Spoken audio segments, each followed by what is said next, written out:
नाज़रीन 6 जजेस के खत पर हुकूमत ने इंक्वायरी कमीशन बनाने का ऐलान किया है। वजीर कानून ने आज प्रेस कॉन्फ्रेंस करते हुए कहा कि चूंकि प्राइम मिनिस्टर साहब ने जब चीफ जस्टिस साहब से मुलाकात की तो उसमें चीफ जस्टिस साहब भी अलाइंड हैं कि ये कमीशन बनना चाहिए और इसका बाकायदा तौर पर ऐलान कल के काबीना के इजलास के बाद होगा और अहम मामले पर इस बनने वाले कमीशन का मुस्तकबिल क्या होगा और ये मामला क्या उसी तरह लटका रहेगा कि जिस तरह से माजी में भी बेतहाशा कमीशन जो हैं वो सबके सामने हैं, उनका हाल जिस तरह का था, क्या इसका भी हाल या इसका मुस्तकबिल हम वही देखेंगे।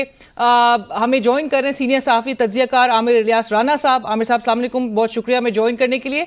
और हमारे साथ पैनल में शामिल हैं सीनियर सहाफ़ी तज्ज़ियाकार आमिर ज़िया साहब। आमिर ज़िया साहब आपका भी बहुत शुक्रिया, अस्सलाम वालेकुम, thank you for joining us. Aamir Ilyas Rana साहब, गुफ्तगू का आगाज़ आपसे। सर, ये जो फैसला किया गया है, चूंकि 6 जजेस के उस खत में चार्ज जो इल्ज़ामात थे वो एग्जीक्यूटिव से ही मुताल्लिक थे, वो खुफिया इदारों की मदाखलत और जिस तरह से जो बेंच फिक्सिंग के मामला थे उस तरह की बातें सामने आना और फिर एग्जीक्यूटिव ही की जानिब से ये डिसीजन लिया जाना कि कमीशन बनाया जाएगा और उसकी तहकीकात होंगी, आपको लगता है कि this is the right way to take up things?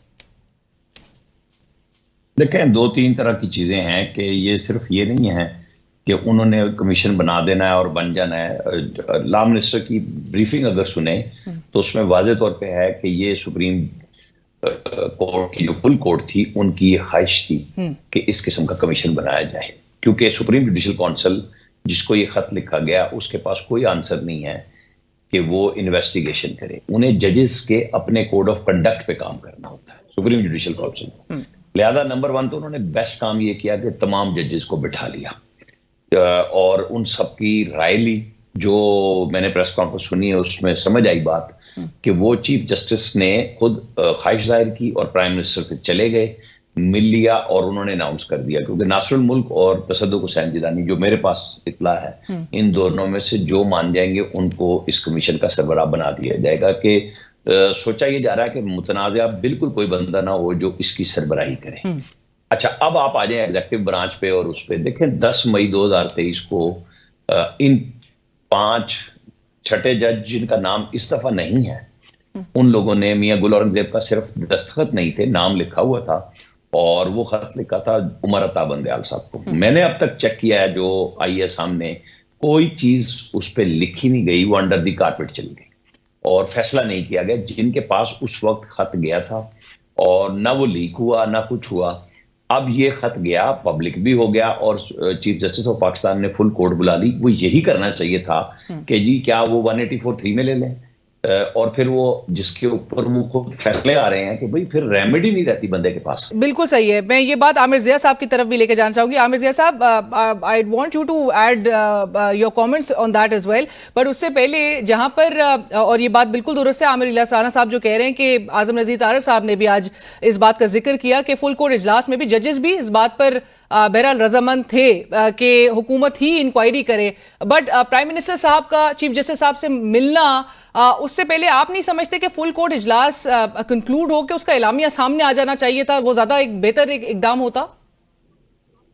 देखिए, पहली तो ये बात समझनी चाहिए कि जिन मोजेस 6 जजेस ने ये खत लिखा सुप्रीम जुडिशल काउंसिल को उसके दायरे कार में नहीं आता, क्योंकि जुडिशल जो आपकी काउंसिल है उसका काम ये होता है कि जी जजेस का जो मिसकंडक्ट है उनके खिलाफ कोई शिकायत तो प्राइमरीली उसको देखना होता है। तो ये मेरी समझ में नहीं आ रहा है कितने सीनियर जज हजरात ने वहां पर क्यों खत लिखा।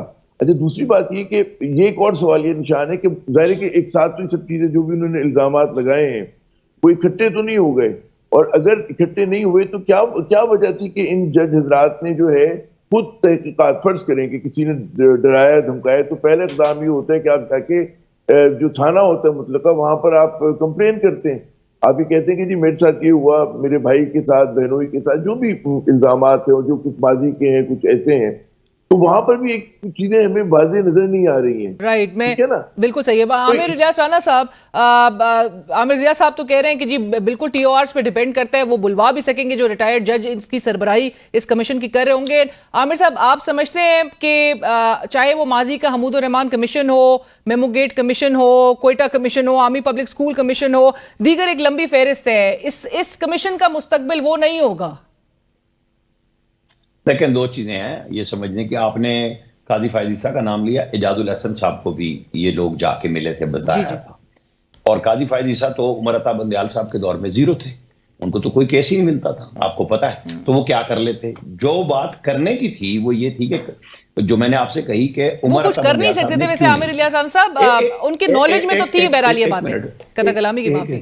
باتیں نالج میں ہوں, آپ کے سپریم کورٹ کے معزز ججز نے سپریم کورٹ کے جج کو از خود نوٹس لینے سے بھی منع کر دیا تھا, اور وہ جج بھی قاضی فائز عیسیٰ تھے, اور پابندی سب پہ لگائی گئی تھی کہ پہلے آپ ہمیں لکھیں گے پھر ہم طے کریں گے. یہ چیزیں ججوں کو زیرو کرنے کی تھی کہ ماسٹر آف دی روسٹر کے نام پہ جو کھیل ہو رہا تھا, جس پہ ججز نے اعتراض کیے, میں نے نہیں کیے, منصور علی شاہ نے کیے, باقی لوگوں نے کیے, کہ بھئی یہ اس طرح کا کام نہ کریں. اب 3 رکنی بینچ ہے, اس میں جسٹس منیب اختر بھی موجود ہے, جو اگر آپ بیٹھ بھی جاتے تو کیا کر لیتے. تو یہ بہت اچھا ہوا.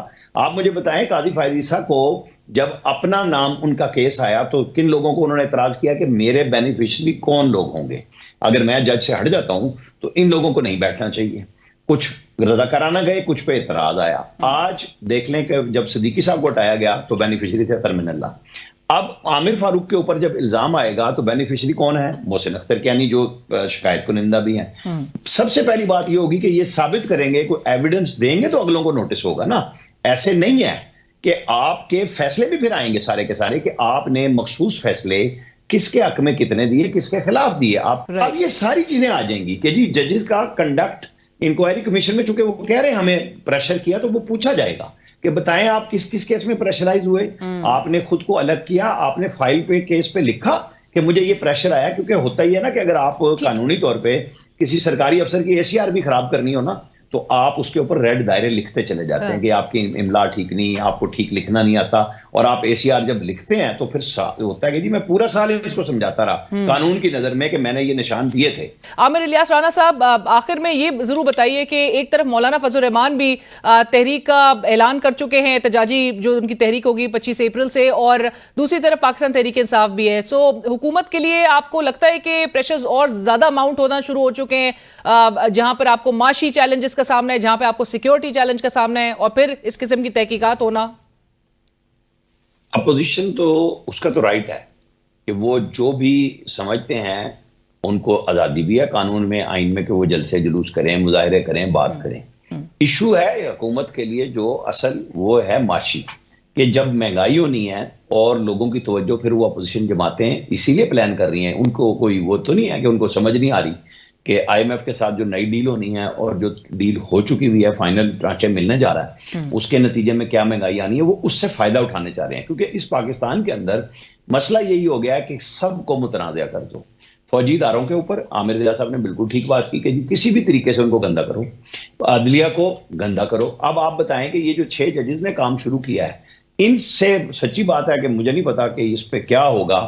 سوال سب سے پہلے یہ ہونا چاہیے کہ آپ کے پاس اپنا پورا کوڈ آف کنڈکٹ موجود ہے, آپ نے کیوں نہیں لکھا؟ عامر فاروق صاحب سے پوچھا جائے گا کہ جب آپ کے ججز آپ کو کہہ رہے تھے آپ نے کیا کیا. تھینک یو سو مچ, بہت شکریہ عامر ضیاء صاحب, عامر الیاس فار جوائننگ اس. اور ناظرین, اسی کے ساتھ ہی پروگرام کی ٹیم ملینا شکری کو اجازت دیجیے. اللہ حافظ.